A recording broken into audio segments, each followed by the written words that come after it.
Seit kurzem bin ich wieder ungebunden, das find ich auch nicht weiter schlimm. Doch ab und zu gibt es gewisse Stunden, da zieht's mich zu den Männern hin. Dann sehn ich mich nach etwas Zweisamkeit, nach wilden, unrasierten Küssen, nach Pheromonen und Testosteron und leidenschaftlichen Genüssen. Es mangelt nicht an Kandidaten, das ist nicht das, was mich betrübt.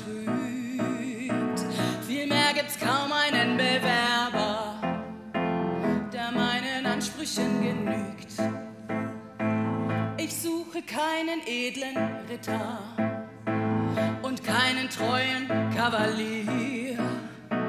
Auch für Romantiker wird's bitter, denn die sind gänzlich falsch bei mir. Ich will so gern einen Psychopathen, denn ich bin selbst zu gut geraten zu so einem Kerl auf Dopamin. Zieht es mich unbeschreiblich hin, ein tiefer Blick aus seinen kalten Augen reicht aus, um mir meinen Verstand zu rauben. Ich brauche keinen netten Mann, wenn ich nen Bösen haben kann. Ich treffe oft auf Frauenversteher, so einfühlsam und interessiert. Nur selten komme ich ihnen näher. Im Grunde ist nie was passiert. Wie damals mit dem Bratschenspieler. Der Feingeist wollte mich betören.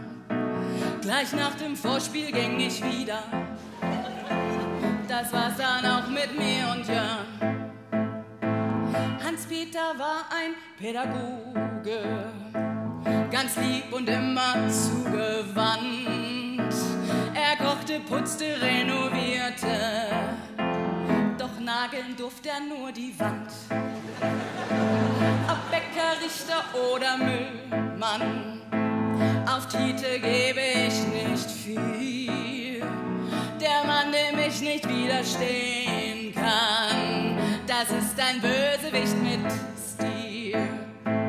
Ich will so gerne einen Psychopathen, denn ich bin selbst zu gut geraten zu so einem Kerl auf Dopamin.